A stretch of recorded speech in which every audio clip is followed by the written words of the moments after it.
नमस्कार। भारतीय संविधान की विशेषताओं में हमारा आखिरी टॉपिक बाकी था भारतीय संविधान के विदेशी स्रोत। कौन कौन से फॉरेन सोर्सेस थे जो कि भारतीय संविधान के निर्माण में काम आए थे और इन्होंने उनको अडॉप्ट किया था।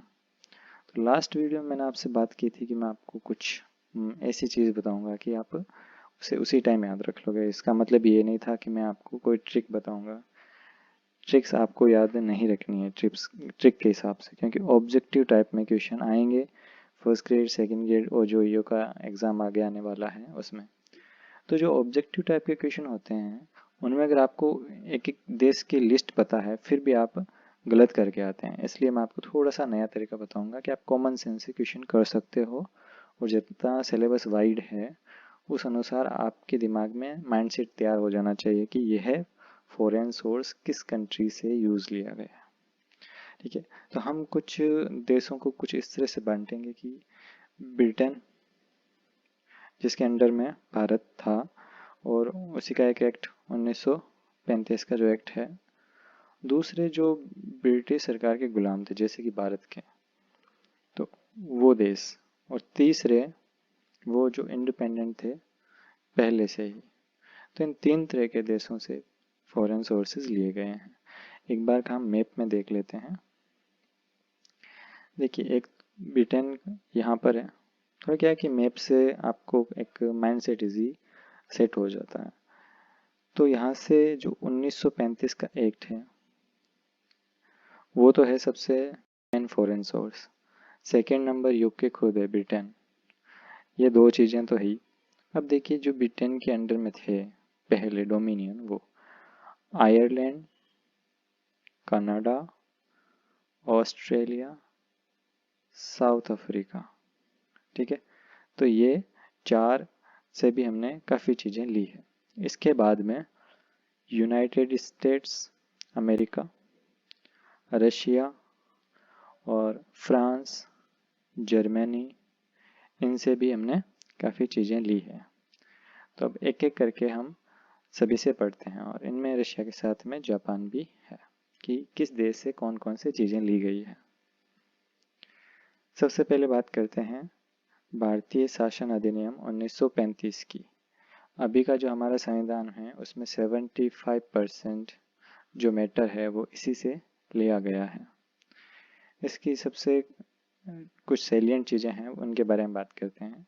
संघीय तंत्र, जो अभी फेडरेशन सिस्टम है भारत का, वो इसी एक्ट से लिया गया है। लेकिन जब हम बात करते हैं कनाडा की, तो कनाडा से क्या लिया गया है? कनाडा से ये लिया गया है कि जो सेंट्रल के पास एक्स्ट्रा पावर है, अवशिष्ट शक्तियाँ या केंद्र की ओर झुकाव है, वो कनाडा से लिया है। तो सारा संघीय तंत्र कनाडा से नहीं लिया है, लेकिन जो एकात्मकता की ओर झुकाव है हमारे संघ में, वो कनाडा से लिया है। जो न्यायपालिका का सिस्टम है वो भी 1935 के एक्ट से लिया गया है। प्रशासनिक विवरण जो हमें संविधान में देखने को मिलता है वो भी 1935 के एक्ट से लिया गया है। उसमें जैसे आप देख सकते हैं लोक सेवा आयोग, ठीक है, राज्य लोक सेवा आयोग, ये सभी। और राज्यपाल का कार्यकाल 1935 के एक्ट से लिया गया है, क्योंकि उस समय जो गवर्नर जनरल था वो ही गवर्नर की नियुक्ति करता था और उसी के इच्छा अनुसार वो वहाँ पर रहता था। आपातकालीन उपबंध 1935 के एक्ट से ही लिए गए हैं, लेकिन जब आपातकाल लागू होता है तो मूल अधिकारों का स्थगन हो जाता है, वो है जर्मनी से। ठीक है, तो जर्मनी से आपातकालीन उपबंध नहीं। अब आपातकाल लगने के बाद में मूल अधिकार जो स्थगित हो जाते हैं, मान्य नहीं रहते हैं, तो वो पार्ट जर्मनी से लिया गया। करते हैं ब्रिटेन की, कि ब्रिटेन से क्या क्या लिया गया है। तो जो हमारे सरकार की चीज़ें हैं, संसदीय शासन प्रणाली, मंत्रिमंडल प्रणाली, और मंत्रिमंडल का सामूहिक रूप से उत्तरदायित्व होना, और सर्वाधिक मत देने वाला विजयी, द्विसदन, संसदीय विशेषाधिकार, ये सभी आप एक साथ में देखिए। ये सभी चीज़ें ब्रिटेन से ली गई है। ठीक है, और सबसे ज़्यादा अगर क्वेश्चन पूछें तो इसके इर्द गिर्द ही पूछेंगे। तो इन सभी टॉपिक को एक साथ में आप याद रखिए। एक तो संसदीय प्रणाली वहाँ से ली गई है, उस संसदीय प्रणाली में जो 2 सदन है वो भी वहीं से लिए गए हैं। उस संसदीय प्रणाली में जो सरकार बनेगी, मंत्रिमंडल, वो भी वहीं से है। और मंत्रिपरिषद का सामूहिक रूप से लोकसभा के प्रति उत्तरदायित्व है, और जो सर्वाधिक मत वाला होगा पार्टी, वही विजय बनेगी, वही सरकार बनाएगी। ये सभी ब्रिटेन से ली गई है। इसके अलावा लॉ मेकिंग प्रोसेस, विधि निर्माण, यह भी ब्रिटेन से ली गई है। विधि के समक्ष क्षमता, मतलब विधि सबके लिए समान है, वो किसी के साथ भेदभाव नहीं करेगी, उसके सामने सभी समान है। तो ये 2 चीजें कानून से संबंधित। एकीकृत न्याय व्यवस्था, तो पूरी न्याय व्यवस्था कहाँ से ली गई है? 1935 के एक्ट से। लेकिन उसका एक फीचर, एकीकृत, पूरे देश में एक ही एकल न्याय पालिका, उसका लिया गया है ब्रिटेन से। और सबसे ज़्यादा क्वेश्चन एक इससे भी पूछे जाते हैं, जो 2-3 बार पूछे गए हैं आज तक आरपीसी में, कि रिट जारी करना किस फॉरेन सोर्स से लिया गया है? तो ब्रिटेन से लिया गया है। तो 2 न्याय संबंधी हो गए। एकल नागरिकता, महान्यायवादी का पद, राष्ट्रपति की संवैधानिक जो स्थिति है, और सीएजी का पद, कंट्रोलर एंड ऑडिटर जनरल का पद, कलेक्टर का पद, ये सभी ब्रिटेन से लिए गए हैं। तो अब आपको इसमें याद रखने के लिए क्या क्या है? एक तो शासन संबंधी ये चीज़ें, विधि के संबंधित, लॉ से संबंधित ये चीज़ें, न्याय से संबंधित ये चीज़ें, एकल नागरिकता, ये थोड़ी खास बात है, इसे याद रखिएगा। और कौन कौन से पद? महान्यायवादी, राष्ट्रपति का जो संवैधानिक पद है, सीएजी, कलेक्टर का पद, ये सभी ब्रिटेन से। अब देखते हैं बाकी देशों से, जो यहाँ से बहुत कम कम चीज़ें ली गई है। कनाडा, जो कि डोमिनियन है। संघीय ढांचा यहाँ से लिया गया है, सशक्त केंद्र का फीचर। बाकी संघीय जो तंत्र है, पूरा ढांचा मेन, वो कहाँ से है? 1935 के एक्ट से। लेकिन जो सशक्त केंद्र का फीचर वो कनाडा से। राज्यपाल की नियुक्ति की प्रक्रिया, ये कहाँ से है? कनाडा से। लेकिन राज्यपाल का जो पद है, उसकी नियुक्ति राष्ट्रपति द्वारा, ये कहाँ से? 1935 के एक्ट से। और 1935 का एक्ट भी काफ़ी हद तक कनाडा के कॉन्स्टिट्यूशन से मेल खाता है, क्योंकि दोनों पर ब्रिटेन का ही राज था। और उच्चतम न्यायालय में जो राष्ट्रपति को परामर्श देने की बात कही है, वो कनाडा से ली गई है। तो इसमें आपको कौन कौन सी चीज़ें याद रखनी है? 2 चीज़ें जो लगभग तक कॉमन है 1935 के एक्ट में और इसमें।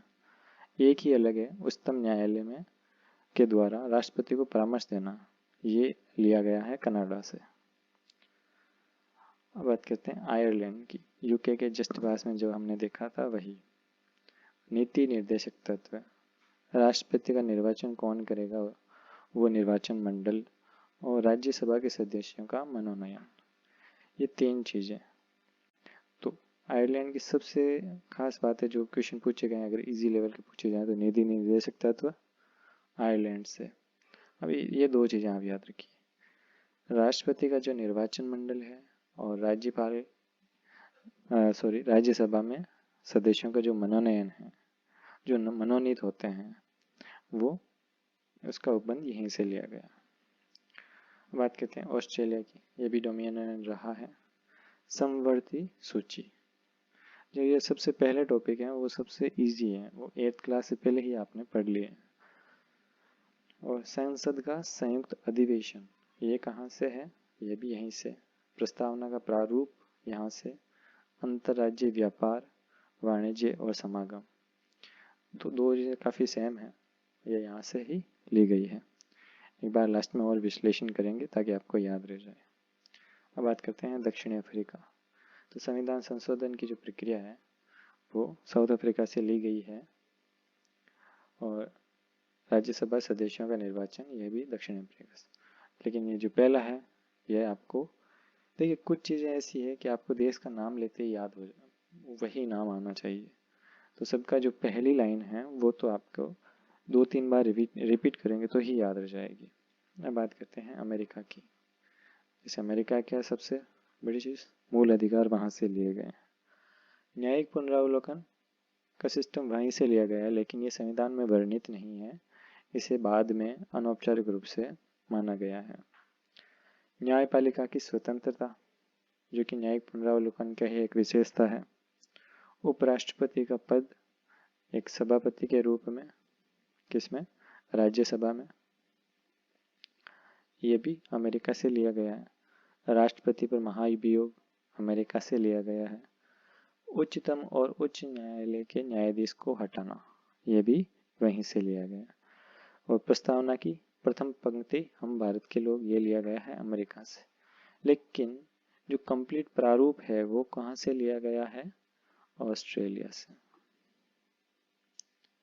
विधि के समान संरक्षण, विधि का समान संरक्षण। देखिए, विधि के समक्ष क्षमता वो हमने देखा है ब्रिटेन में, लेकिन विधि के समान संरक्षण मतलब अब कानून बनेगा तो भी उस टाइम देखा जाएगा कि ये सबके लिए समान है या नहीं है। उसमें है कानून लागू तो हो चुका है ब्रिटेन में, लेकिन अब वो लागू हुआ कानून सबके लिए समान है। लेकिन कानून जब बन रहा है तो भी वो सबके लिए ही समान बनना चाहिए, ये लिया गया है अमेरिका से। अब बात करते हैं फ्रांस की। फ्रांस से आप 3 वर्ड याद रखिए, गणतंत्रता, स्वतंत्रता, समता और बंधुता। तो ये चारों की चारों चीज़ें किसमें हैं, प्रस्तावना में। तो प्रस्तावना की यह जो चीज़ें हैं वो कहाँ से ली गई है, फ्रांस से। फ्रांस से, और बाकी कॉन्स्टिट्यूशन में ज़्यादा कुछ नहीं लिया गया। रूस से लिया गया है मूल कर्तव्य, जो कि आज़ादी के बाद में संविधान निर्माण के बाद में जोड़ा गया है। और प्रस्तावना में सामाजिक, आर्थिक और राजनीतिक न्याय, यह भी रूस से ही लिया गया है। और जापान में विधि द्वारा स्थापित प्रक्रिया, ये लगभग उस दोनों के समान है, बीच का मध्य मार्ग है अमेरिका और ब्रिटेन का। और भारत ने इसी को अडॉप्ट किया कि जो पूरा शासन है वो विधि द्वारा स्थापित होगा। ब्रिटेन में विधि द्वारा स्थापित नहीं है, वहाँ पर प्रभुत्व है संसद का, और यहाँ पर हमारे प्रभुत्व किसका है, विधि का, संविधान का। जर्मनी से लिया गया है आपातकालीन स्थिति में मूल अधिकारों का स्थगन। उनका एक संविधान है, उसे वीमर गणतंत्र कहते हैं। तो ये हमने सबसे पहले ही देख लिया है। वापिस एक बार का रिवाइज करते हैं। जर्मनी कुछ खास नहीं, आपातकालीन जो 1935 से में बंद है उसी का एक छोटा सा चीज ली गई है जर्मनी से। जापान से विधि का शासन या विधि द्वारा स्थापित प्रक्रिया। रूस से मूल कर्तव्य और प्रस्तावना में न्याय। आपको ये याद रखने की जरूरत नहीं, ये आप प्रस्तावना में वैसे भी याद रख लोगे, लेकिन जो न्याय का पार्ट है वो रूस से लिया गया है। फ्रांस में प्रस्तावना की 4 चीजें, गणतंत्रता, स्वतंत्रता, समता और बंधुता। अमेरिका के हमने देख ही लिया। अब देखते हैं कुछ एक चीजें जो आपको कंफ्यूज कर सकती है। राष्ट्रपति का निर्वाचन मंडल और राज्यसभा के सदस्यों का मनोनयन, ये याद रखना आपको, आयरलैंड से लिया गया है। राज्यपाल की नियुक्ति की प्रक्रिया 1935 में भी हम देखते हैं और कनाडा में भी देखते हैं। तो ये 2 चीजें थोड़ी सी कॉमन है,